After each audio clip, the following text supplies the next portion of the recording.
मोहनी सैनी जी, भाई सुमन सैनी जी, भाई हितेश जी, भाई देवेंद्र जी और जितने मंच पर बैठे भाई बीनू जी, मुकेश जी, रामवीर जी, रोहिला जी, जितने भी मेरे साथी इस कार्यक्रम में आए और जिन्होंने इस कार्यक्रम को सफल बनाने का काम किया, मैं सभी भाइयों का दिल की गहराइयों से चाचा बाली के चरणों में नमन करते हुए सभी का दिल की गहराइयों से धन्यवाद करता हूं।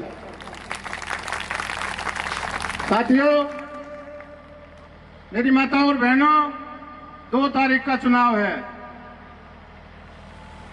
काफी लंबे इंतजार के बाद सरकार ने चुनाव की घोषणा की है। मैं आपको एक बात कहना चाहूंगा कि इस चुनाव से पहले आपने कुछ और लोग देखे होंगे मेरे साथ, और इस चुनाव के समय वो लोग आपको दिखाई नहीं दे रहे होंगे।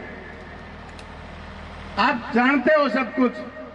उन लोगों ने 5 साल नगर पालिका में रह के ऐसे ऐसे काम करवाए हैं कि गलियों में मट्टी तक डल गई थी गली बनाने के लिए, लेकिन वो मट्टी भी उठवा दी गई थी।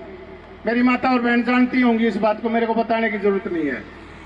मैं एक बात विश्वास के साथ कहता हूं, इस नगर पालिका में आज इतना पैसा है, इतना बजट है कि हम इस फर्रुखनगर में चाहे जो काम कर सकते हैं। इस फर्रुखनगर में ना कोई पार्क है, ना कोई खेल का स्टेडियम है, ना हमारी माताओं बहनों के लिए कोई सुविधा है, ना कोई सुरक्षा है, ना कहीं कैमरे का इंतजाम है। क्या है, हम फर्रुखनगर वासी गुड़गांव से सिर्फ 20 किलोमीटर दूर रहते हैं, और जिस गुड़गांव का नक्शा पूरे वर्ल्ड के नक्शे पे एक अलग पहचान बनाता है अपनी। क्या कारण रहे, क्यों हुआ ऐसा, किसके हाथ में थी बागडोर, कौन थे वो लोग, और आज वो कहां हैं?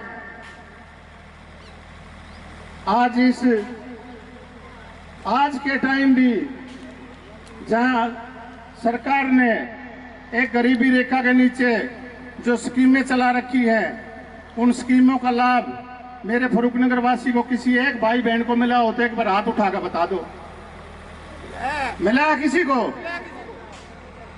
किसी को भी मिला हो तो, किसी को मकान के पैसे मिले हो, किसी को सरकारी प्लॉट मिला हो, किसी को घर बनाने के लिए कोई और चीज मिली हो, किसी के बच्चे की एजुकेशन का कुछ मिला हो, कोई वजीफा अलाउड किया हो। क्यों? क्योंकि चेयरमैन जो बनता है वो अपनी जेब की तरफ देखता है, जनता की तरफ नहीं देखता। अगर यही काम जनता की तरफ देख के किए जाते तो आज फर्रुखनगर की सूरत कुछ और होती। और साथियों, मैं एक बात और बताना चाहूंगा कि आज आपने देख लिया होगा, जो पहले यहाँ से चेयरमैन रह चुके, पार्षद रह चुके, वे आज एक बहुत बड़ा मेरे खिलाफ गिरोह बनाने जा रहे हैं। ऐसा क्या डर है भाई मेरे से?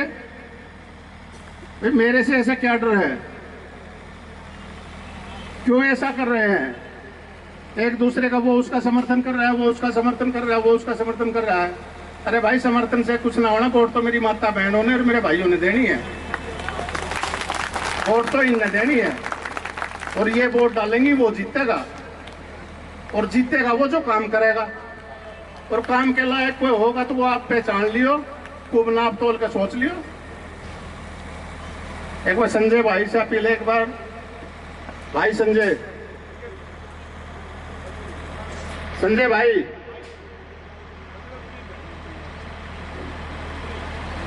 एक बार स्टेज पर आ जाओ 1 मिनट के लिए।